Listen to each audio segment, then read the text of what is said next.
Educational creativity চ্যানেলে সকলকে স্বাগত। আজ যে গুরুত্বপূর্ণ তথ্য আপনাদের সামনে আমি আলোকপাত করব সেটা হচ্ছে এনওএস ডিএলএড রিক্রুটমেন্ট সংক্রান্ত ২০২২ রিক্রুটমেন্ট সংক্রান্ত সেই তথ্য আপনাদের সামনে আমি তুলে ধরব। কী তথ্য আছে এর মধ্যে? এখানে ৩টি পক্ষ। একটা হচ্ছে 9533 এর পক্ষ থেকে মানে পক্ষ। আরেকটি হচ্ছে পর্ষদ রেসপন্ডেন্ট পক্ষ West Bengal board of primary education এবং পিটিশনারদের পক্ষে রয়েছে এনওএস ডিএলএড ভাই বোনেরা রয়েছে সেখানে এবং দাদা দিদিরা রয়েছে সেখানে। তো এই ৩ পক্ষের মধ্যে একটা সংযোগ রয়েছে এখানে যে ২০২২ রিক্রুটমেন্টে এনআরএসরা বাদ গিয়েছিল। অনেকের অ্যাপয়েন্টমেন্ট ইস্যু করার পরেও অ্যাপয়েন্টমেন্ট কেড়ে নেওয়া হয় বা প্যানেলের নাম আসার পরেও তাদেরকে অ্যাপয়েন্টমেন্ট দেওয়া হয়নি বা এমনটা হয়েছে তাদের প্যানেলের নামই আসেনি। মানে সুপ্রিম কোর্টের অর্ডারের পর তারা বাতিল হয়ে যায়। তারপরে রিভিউ পিটিশনও হয়। সেই রিভিউ পিটিশনে অর্ডার আসে 10/12/2024, সেখানে এনওএসদের পক্ষে আসে। সেই অর্ডারে কিন্তু ক্লারিফিকেশান কিন্তু বিস্তারিত নেই বলেই আমরা ডাউট করেছি বা বিভিন্ন আইনি জটিলতা বেঁধেছে যে তাদের যে কোর্স করা সেই সময় সেটা প্রাইভেট না গভর্নমেন্ট, এই সমস্ত বিষয় নিয়ে একটা বিতর্ক বেঁধেছে। সেটা আমরা কলকাতা হাইকোর্টের কোর্ট নাম্বার 19 জাস্টিস বিশ্বজিৎ বসুর ইজলাসেও মানে আমরা দেখেছি। এই ব্যাপারটি এখানে কিন্তু ক্লিয়ার হয়নি। এখন মামলাটা গড়িয়েছে প্রাইভেট ভার্সেস গভর্নমেন্ট স্কুল থেকে তারা মানে চাকরি চলাকালীন তারা ডিএলএড করেছে কি না, এটাই ব্যাপার। কিন্তু সম্পূর্ণ কোর্টের বিচার্য বিষয় কী হবে না হবে সেটা সুপ্রিম কোর্ট থেকেই আমরা বিস্তারিত জানতে পারবো। কিন্তু এখানে গুরুত্বপূর্ণ যে তথ্য, যে এনআরএসদের একটা ভয়ঙ্কর সাবমিশন আমরা মানে ভিডিওতে বা গতকাল আমরা গতদিন দেখেছি যে এখানে পর্ষদের পক্ষে একটা সাবমিশন যেখানে এনআরএসদের মানে সঠিক অর্ডারে মানে সঠিকভাবে তারা বাদ দিয়েছে। তারা ইল্লিগালিটি করেনি পর্ষদের দাবি। তারা কি এমনকি পর্ষদের দাবি যে আমরা যে ডকুমেন্টসগুলো দেখাতে বলেছিলাম এনওএস ক্যান্ডিডেটরা সেই ডকুমেন্টস দেখাতে পারেনি। পর্ষদ কিন্তু এই অ্যালিগেশন এনেছিল বলে আমরা পর্ষদের সাবমিশনের ক্ষেত্রে দেখেছি। কিন্তু এখানে দুই পক্ষের সাবমিশনের প্রয়োজন। এখানে পিটিশনারের পক্ষেও আমরা সাবমিশনটা আমরা হাতে পেয়েছি। সেই সাবমিশনে কিন্তু খুব ভয়ঙ্কর কিছু তথ্য দেওয়া আছে। আর এনওএসরা কী চেয়েছেন সেই সাবমিশনে বিস্তারিত কিন্তু আমরা এই ভিডিওতে দেখে নেব। আরও কিছু গুরুত্বপূর্ণ এনওএস মামলার শুনানি কবে রয়েছে আবার, সেই মামলায় কী হতে চলেছে এখন তো বলা সম্ভব নয়। আমরা এই সাবমিশন দেখে কিছুটা হলেও আলোচনা করতে পারি। এনওএসরা ২০২২ রিক্রুটমেন্টের সুযোগ পাবে কি না পাবে সেটা সম্পূর্ণ কোর্টের বিচার্য বিষয়। তারপরে একটা জিনিস বলে রাখি, এখানে ৪টি স্টেটের মামলা কিন্তু ছিল। ৩টি স্টেটের ট্রান্সফার ম্যাটার ছিল। ট্রান্সফার ম্যাটার যেখানে হাইকোর্টের মামলা মেটেনি, সেই একটা অর্ডার নিয়ে কোনো অর্ডার হয়নি হাইকোর্ট থেকে, একটা নর্মাল অর্ডার হয়েছে। সেই অর্ডারটি এখানে নিয়ে এসে ফেলা হয়েছে যদি তারা কোনো রকম একটা অর্ডার নিয়ে সেখানে গিয়ে এক্সিকিউট করতে পারে। ট্রান্সফার অর্ডার ছিল উত্তরপ্রদেশ, উত্তরাখণ্ড এবং বিহারের ক্ষেত্রে। আর ওয়েস্ট বেঙ্গলের ক্ষেত্রে এসএলপি ছিল, স্পেশাল লিভ পিটিশন ছিল। তো হাইকোর্টে এনআরএসরা হেরে যাওয়ার পরে যা সুপ্রিম কোর্টে চ্যালেঞ্জ করে, তো সেই মামলা ছিল। সেই মামলা নিয়ে অনেক বিস্তারিত কথাবার্তা হয়েছে অতীতে। তো এইগুলো আর বলার কোনো প্রয়োজন নেই। আমরা এখন এনআরএসদের সাবমিশনে কী যে ভয়ঙ্কর কিছু তথ্য উঠে এসেছে বা এনআরএসরা কী দিয়েছেন তথ্যতে সেটা দেখে নেবো। আর কেস স্ট্যাটাস দেখে নেবো যে পরবর্তী শুনানি আবার কবে রয়েছে এই ভিডিওতে।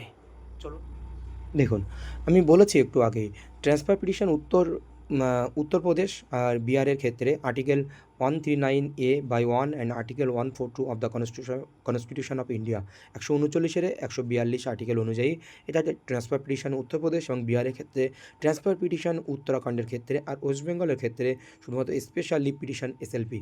এইগুলো মানে সবগুলোই মামলাগুলো একসঙ্গেই রয়েছে। তো সেই মামলাগুলো নির্দিষ্ট বেঞ্চ, যে বেঞ্চ থেকে রিভিউয়ের অর্ডার হয়েছিল রিভিউ পিটিশনের, সেই বেঞ্চে পাঠানো হয়েছে। তো আমরা সেটিও বিস্তারিত দেখে নেব লাইভ আপডেট সুপ্রিম কোর্টের ওয়েবসাইট থেকে। Details of state implementing this honourable court's order date 10/12/2024 in review petition diary number 496 of 2024। এনআইএসের যে ডায়েরি নম্বর ছিল 4961 অফ 2024, রিভিউ পিটিশন ডেট 10/12/2024, সেই কোন স্টেট কীভাবে ইমপ্লিমেন্টেশন করেছে সেটাই আমাদের দেখাবো। পাঞ্জাবের ক্ষেত্রে বলা হচ্ছে লেটার নম্বর এত, লেটার নম্বর এত, 2/1/2025, 4/2/2025 তারা ইমপ্লিমেন্ট করেছে। ওয়েস্ট বেঙ্গলের ক্ষেত্রে WPA 18744 of 2024, Malabar and state of West Bengal 13/1/2025 এই ক্ষেত্রে ইমপ্লিমেন্ট করেছে বলা হচ্ছে। কেন করা হচ্ছে যে এখানে মালাবার নামে একজন ব্যক্তি তার মানে বেসরকারি মানে কি প্রাইভেট স্কুলে চাকরি চলাকালীন তার একটি সমস্যা হয়েছিল, এনআইএস অর্ডারের পরে তাকে বাতিল করা হয়েছে, কিন্তু রিভিউ অর্ডারের পরে তাকে আবার সুযোগ দেওয়া হয়। এই নিয়ে ভিডিও আমি আপনাদের প্রোভাইড করেছি। বিহার ইমপ্লিমেন্টেশন বলছে NIS DElEd candidates allow to participate in the verification process for TRE ওয়ানেতে তাদের সুযোগ দেওয়া হয়েছে 7/2/2025। ঝাড়খণ্ডের ক্ষেত্রে লেটার নাম্বার এত 10/2/2025 ইমপ্লিমেন্টেশন করা হয়েছে। তো ঝাড়খণ্ডের ক্ষেত্রে কোথায় ইমপ্লিমেন্টেশন করা হয়েছে সে বিস্তারিত বিষয়টি এখানে কিন্তু দেওয়া নেই। ছত্তিশগড়ের ক্ষেত্রে NIS DElEd candidates included in the final recruitment results pursuant to the advertisement date 4/5/2023 after excluding BEd candidates. বিএডের এক্সক্লুডিং করে দেওয়ার পরে এনআইএস ক্যান্ডিডেটদের কিন্তু ইনক্লুড করা হয়েছে ছত্তিশগড়ে 12/2/2025 অর্ডার আসার পরে। সেটা এনআইএসদের কিন্তু সাবমিশন, এগুলো অর্ডার নয়। কেবিএস করেছে কেস নাম্বার এত, সেন্ট্রাল অ্যাডমিনিস্ট্রেটিভ ট্রাইব্যুনাল 13/2/2025। এনসিটি একটি অর্ডার সংশোধন করে সেটা প্রকাশ করেছে, ইস্যুড লেটার এত কম্পিউটার এত all state education secretaries commissioner central government school authorities KVS commissioner and CBSC chairperson directing them to take note of the 10/12/2024 judgment. এই কেবিএস এর ক্ষেত্রে মানতে বলা হয়েছিল বা এনসিটি একটি অর্ডার ডিক্লারেশন করে দিয়েছিলেন সেই 27/1/2025, এটা এখানে বলা হয়েছে। এবার এনআইএসদের আমরা সাবমিশনটি দেখে নিই। সাজেস্টিভ রিলিফ সাউট, এটা কিন্তু সাবমিশন, এটা অর্ডার হচ্ছে এমন হচ্ছে তেমনটাই না, কিন্তু এনআইএস এটা সাবমিশন করেছে। এনআইএসদের এই সাবমিশন যদি কোর্টের ভালো লাগে তা মেনে নেবে, আর যদি কোর্টের ভালো না লাগে তাহলে মেনে নেবে না, এটাই দাঁড়াচ্ছে হিসাব।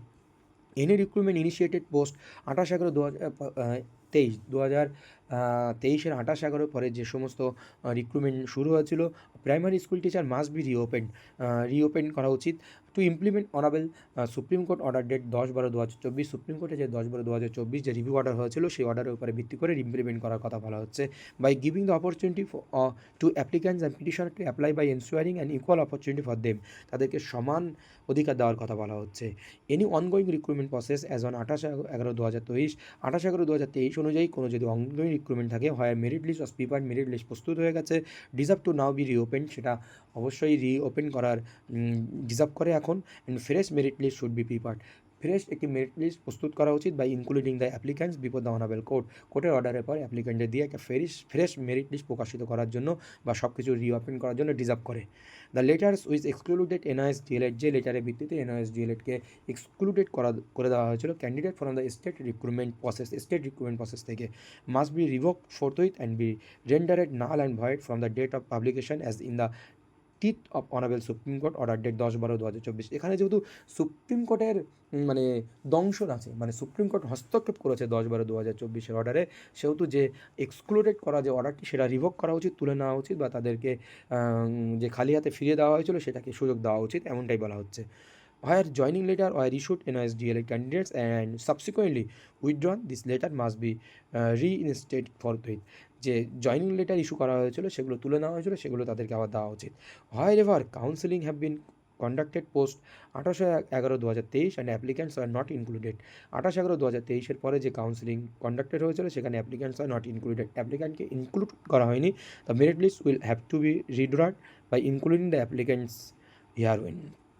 তো এই হচ্ছে বিস্তারিত আপডেট রয়েছে এনআইএস কেস সম্পর্কিত। এবার এনআইএস কেসের কবে আবার লিস্টে আছে সেটা আমরা দেখে নিই। দেখুন, এনআইএস কেস তার সঠিক যে বেঞ্চে ছিল সেই বেঞ্চে আবার ফিরে এসেছে। Diary number 35/001/2024 Kaushik Das versus the state of West Bengal. Diary number এখানে আপনাদের বলেছি, case number SLP number 019139। Present last listed 4/3/2025, মানে আবার লিস্টেড রয়েছে 4/3/2025, সিরিয়াল নম্বর 37-এ রয়েছে। Honourable mister justice BR Gavai and honourable mister justice Augustine George Masih বেঞ্চে এটি কিন্তু রয়েছে। টেন্টেটিভ কেস লিস্ট 4/3/2025, মানে মার্চ মাসের 4 তারিখে আবার এই মামলার শুনানি রয়েছে। এই মামলার সিরিয়াল নম্বর 37-এ রয়েছে। রিভিউ পিটিশন যে বেঞ্চ থেকে হয়েছিল জাস্টিস BR গাভাইয়ের বেঞ্চ থেকে, সেই বেঞ্চেই কিন্তু আবার এই মামলা ট্রান্সফার হয়ে ফিরেছে। এই গাভাইয়ের বেঞ্চ থেকে সঠিক অর্ডার কিন্তু আসতে পারবে এইবারই, কিন্তু এনআইএস মামলার অর্ডার কি আসবে 4/3/2025? এনআইএস মানে ভাই বোনেরা দাদা দিদিরা গভীর অপেক্ষায় রয়েছে।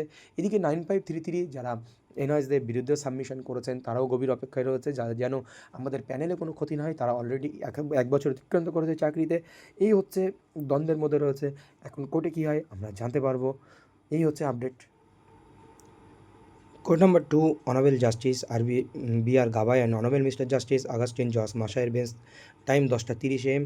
মিসলেনিয়াস হিয়ারিং রয়েছে। আমরা 37 নম্বর যদি চলে যাই তাহলে কিন্তু আমরা এনওএস কেস দেখব 37 নম্বরে গিয়ে। সেই এনওএস কেসের শুনানি রয়েছে এই বেঞ্চেই। ওই দিন যেহেতু মূল বেঞ্চ, সেহেতু ওই দিন একটি কী হয় মোটামুটি কিন্তু বোঝাই যাবে যে কী হতে চলেছে এনওএস মামলা। কারণ এটাই ছিল মূল বেঞ্চ, আর রিভিউ পিটিশনের অর্ডার কিন্তু ওখান থেকেই এসেছিল। দেখুন 37 নম্বর সিরিয়ালে আমরা চলে এলাম। 37 নম্বর সিরিয়ালে এখানে 37 connected Koushik Das and ORS, SLP number এত versus the state of West Bengal. এখানেই রয়েছে মূল মামলা। তাছাড়া উত্তরপ্রদেশের একটি মামলা রয়েছে আদ্রাস কুমার শ্রীবাস্তব অ্যান্ড ওআরএস, যেটি আমি ট্রান্সফার মামলার কথা আপনাদেরকে বলেছি। তো এই হচ্ছে আপডেট। পরবর্তী আপডেট কী আসে না আসে আপনাদেরকে অবশ্যই জানানো হবে। ধন্যবাদ।